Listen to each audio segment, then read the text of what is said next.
Hello, everyone, and welcome back to part two of my RuPaul's Drag Race review of season two of RuPaul's Drag Race UK season two. Sorry, didn't get tongue tied. Now, in the previous part, I was talking about episodes one to five, which was leading up to Ru Revision. Now we're now going on further with episode six, which was talking about Snatch Game. Now, Snatch Game is the biggest challenge of the season, and this is this part of the season where you're like literally looking at who can potentially be in the finale and who will be going out very soon. Now, Snatch Game is one of the most important challenges for all queens because they need to nail it.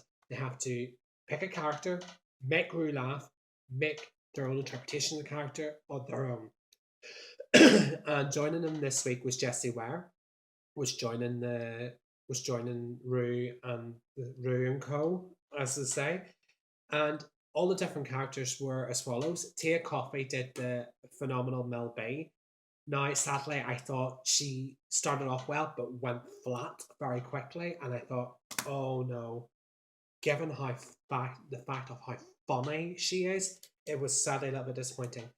Sister as Sally Morgan, who is a psychic, TV psychic, did a great job, but she did actually a good job, but I wish I would have seen more material. I would have seen more material to sort of get a full scope of how well she did.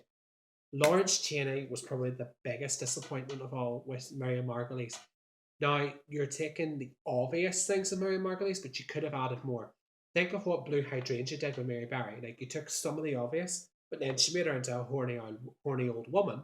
Now, Mary Berry is one of the most respectable people on television. You cannot respectable for Bake Off, making baking fun for people at home, and Blue Hydrangea actually made it. Who anyone doesn't know was the actual was voted Miss Congeniality by the fans, so she was Miss Congeniality season one. I felt that Lawrence Chaney missed the mark here. There were so many missed opportunities given how vulgar Miriam Margolyes is, and I think she is absolutely fabulous. But I think Lawrence Chaney could have pushed it a wee bit further, and it was too monotonous. She could have explored other areas. Now, yes, I am waving a pen. Ooh, party. No, there ain't no party here. Then we have Ellie Diamond as Matt Lucas, but as Vicky Pollard. Now, because Ellie, I think, played this a bit safe, because I think with Vicky Pollard being such a brassy character, I think she could have gone so much deeper with how she would perceive that character. And I think that's how well she elevates it. And the more you elevate a character, the more likely you're going to get a reaction, and most likely you're going to win Snatch Game. And that is very, very important. Tace as Jane Turner. Now, I didn't know much about Jane Turner until transmission. Jane Turner is one of the actresses who is in Kathleen Kim, which is a famous comedy show in Australia.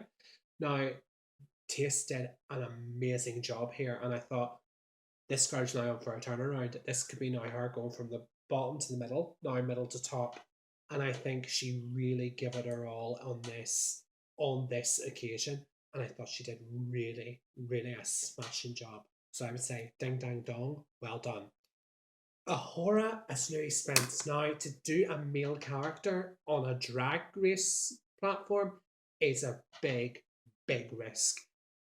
She started off well, but it didn't pay off. And sadly for Ahura, I thought, girl, you're going to end up on the bottom two for this.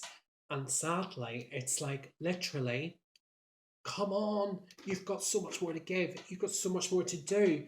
And I thought, Louis Spence is like the craziest dancer in show business. You could go so much further.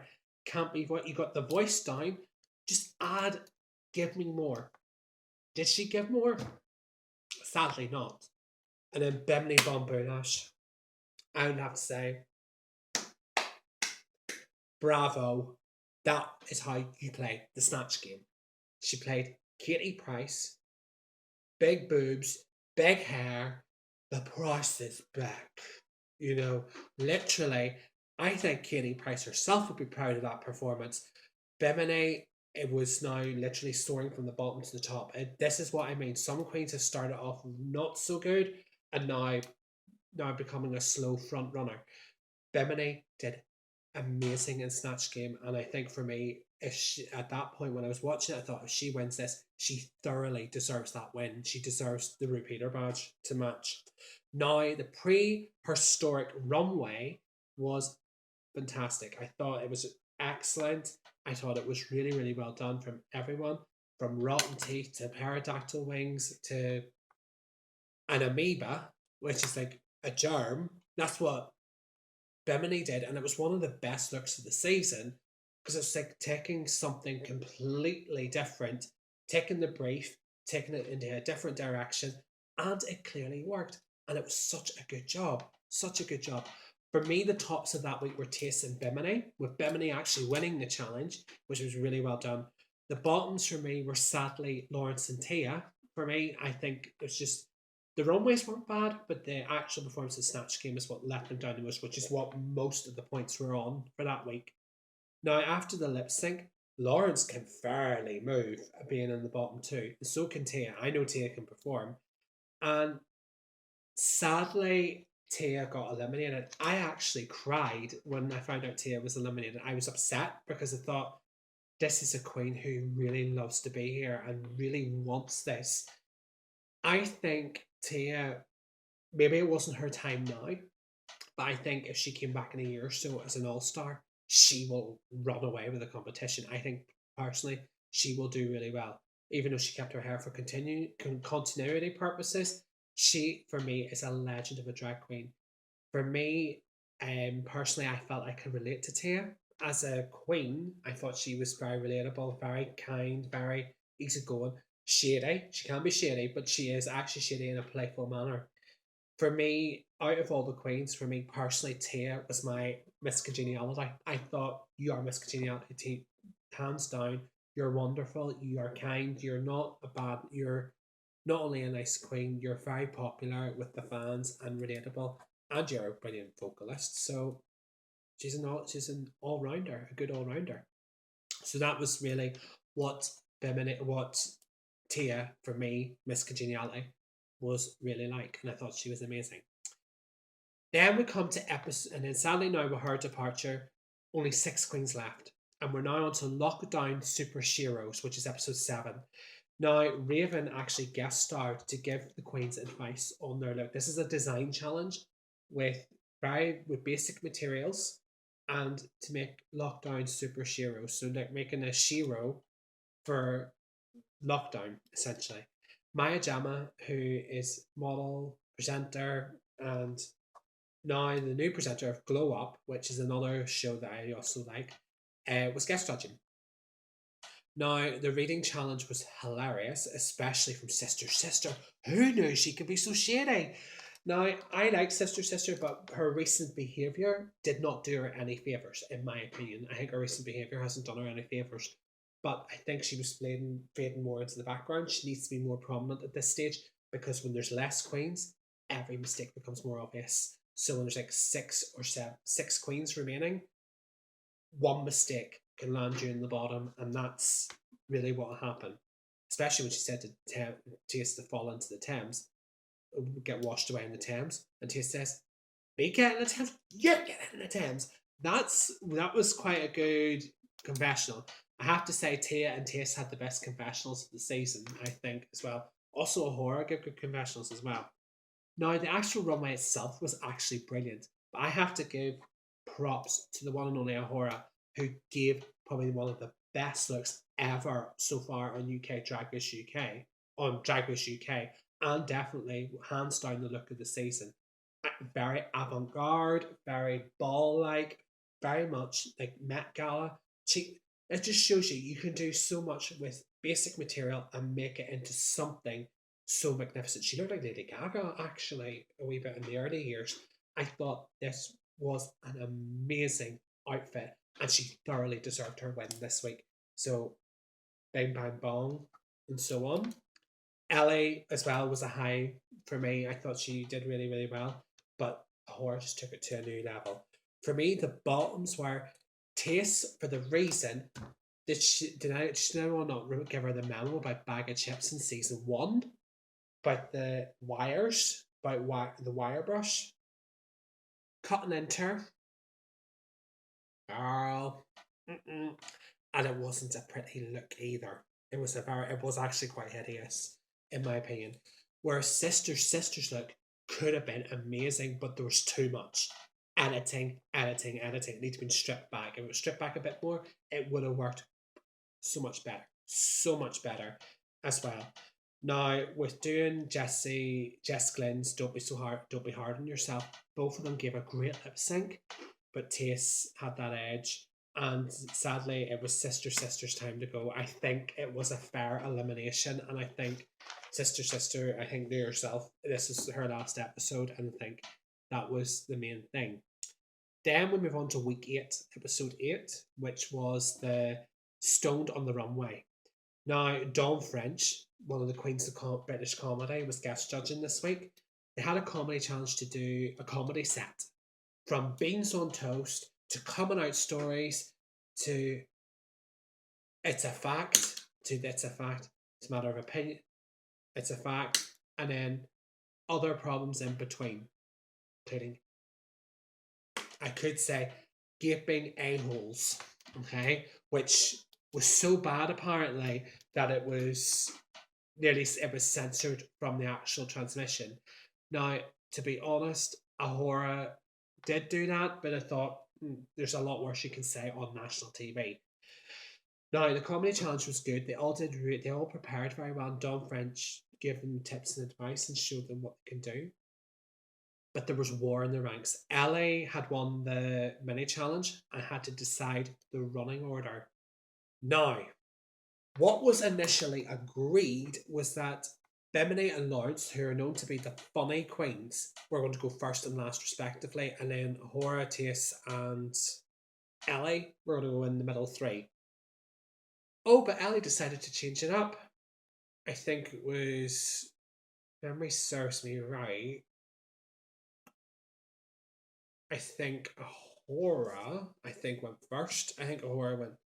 I think it was a completely different order with Bimini and Lawrence third and fourth, and I know Tace was the last one. So I think it was Ahura, Ellie, Lawrence, Bimini, and then Tace. But the thing is, as Bimini actually reminded not only Ellie but everyone else, this is a game. Your friendships need to now go out of the window now. You're in the top 5. There's not much time. We can't really start having wars. But Lawrence Cheney completely lost it with Ellie, and I can understand because it could potentially be seen as sabotage. But it was the backlash that followed I didn't like online on social media, like some of the nasty comments that Lawrence got, and I'm like, hold on a minute. Lawrence was one of the most consistent so far in the competition, has not really said anything out of turn until this point. And there was similar abuse to Sister, how imagine how you would say this, how you would kill somebody. It's disgusting. You do not do that to somebody. And to make someone feel so bad that they have to come off social media, it's not only upsetting for me as a fan, but it's a disgrace to the fandom that are supposedly fans of the show. If you're a fan of the show, you respect the queens. Respect the queens. You do not start slating them because you don't like a decision they make or they react in a certain way. And let's be real, there's a lot of stuff that's been filmed. It has to be edited into 45, 50-minute episodes. So you're only seeing maybe a quarter or maybe half of what's going on. Because actually, Horace said in an interview, that's why I mentioned about the running order. The running order was discussed before that was on TV, and it was actually meant to be done in a different way. So, Ellie is guilty in some ways. Should Lawrence have reacted that way? Probably not, but she has a right to have an opinion.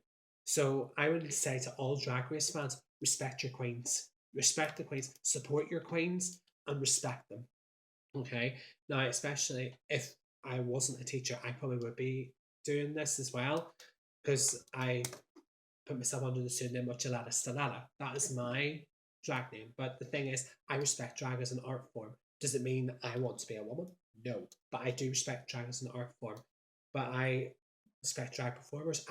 The personalities are wonderful, and I am the biggest supporter of the drag community as well. And I support Drag Race, but don't call yourself a fan of any queen if you are disrespecting them.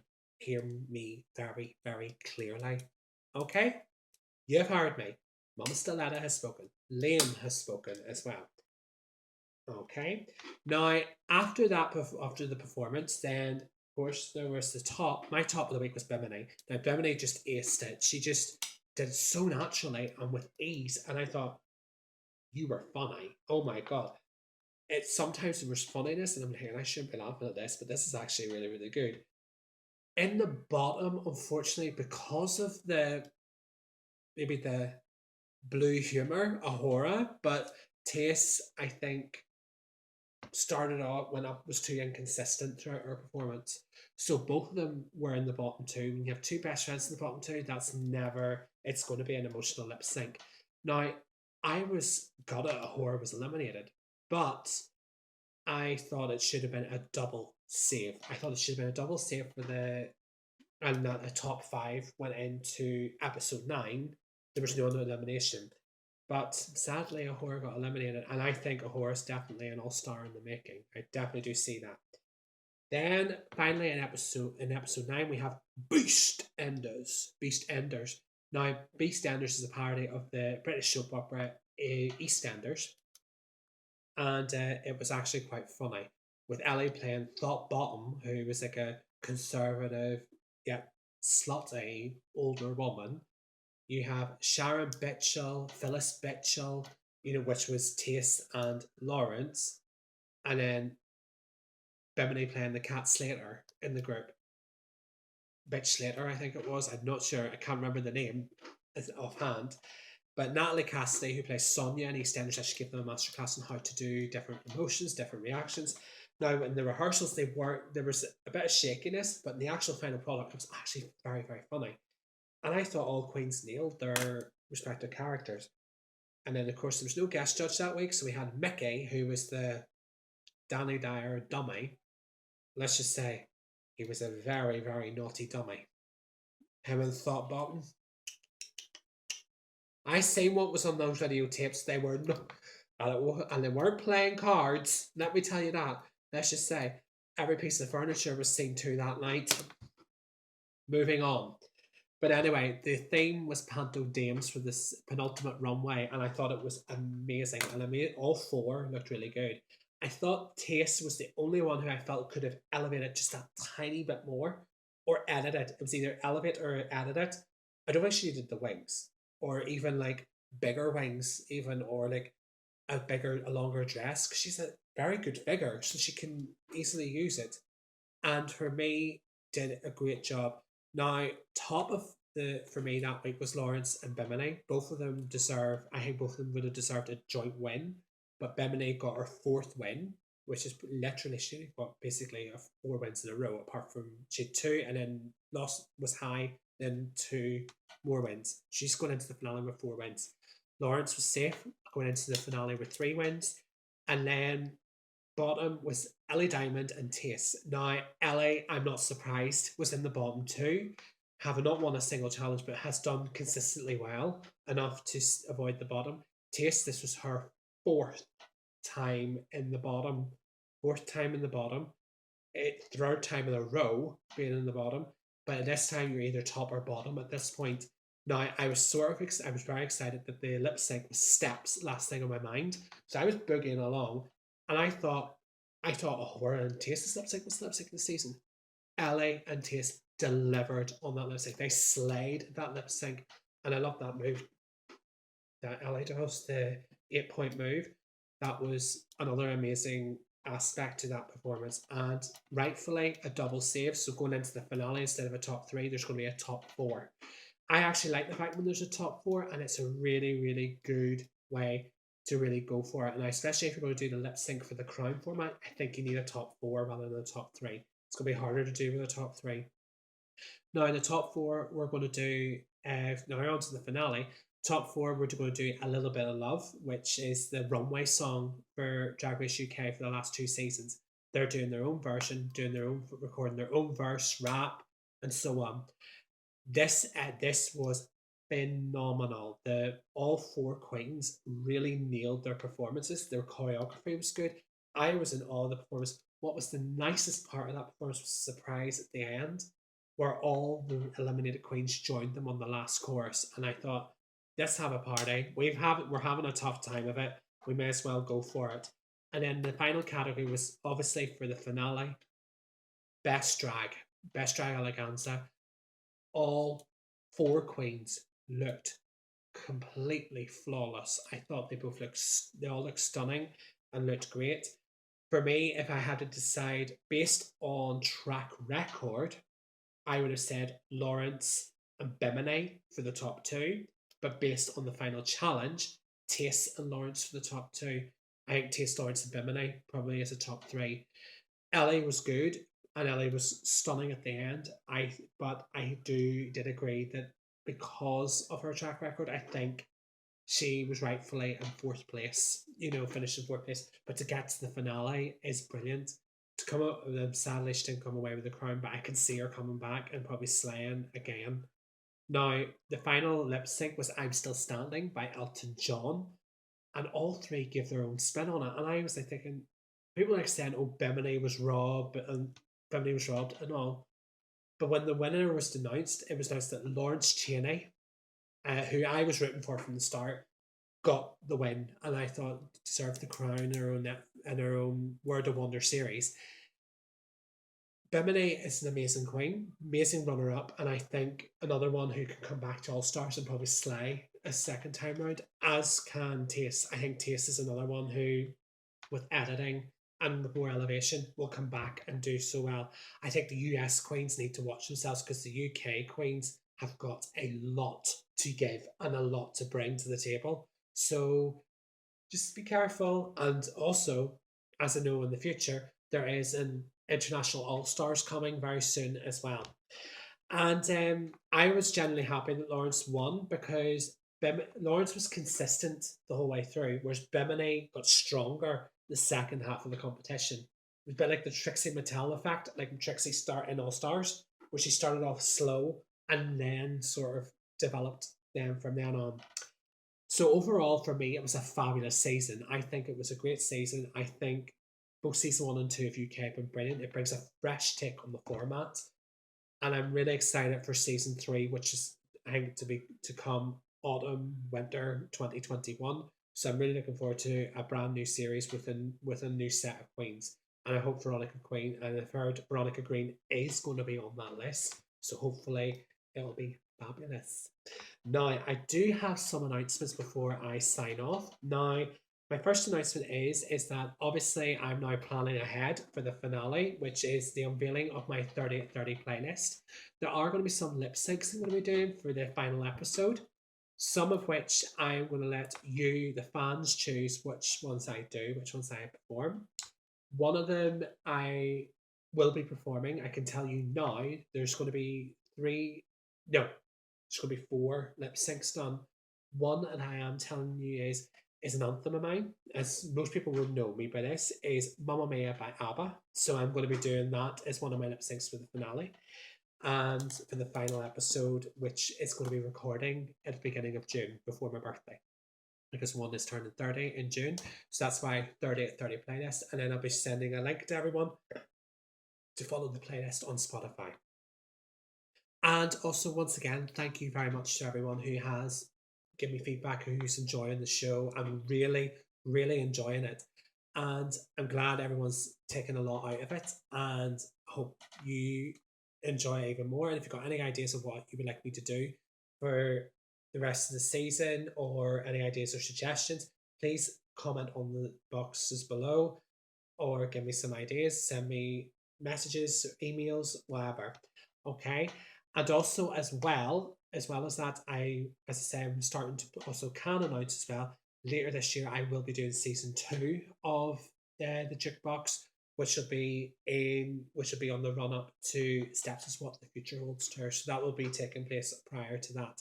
And also there'll be a couple of summer specials during the summer break as well. Now, also, I will be doing this after this episode. I will be doing a special lip sync because I have a little surprise for a little special little girl who is also my goddaughter, who will be 6 on Monday, so on the 17th of May. So following this video, I will be doing a special lip sync performance and you may know the song, but I'm going to let you figure it out. It's a pop classic, but it reminds me of her. And I just say one thing to my lovely niece Aoife: have a great 6th birthday, and send you lots of love here in Spain. Okay, well, that is it for another episode of Liam's Lively Jukebox. Thank you for watching, and this is Liam, over and out. See you soon. Bye.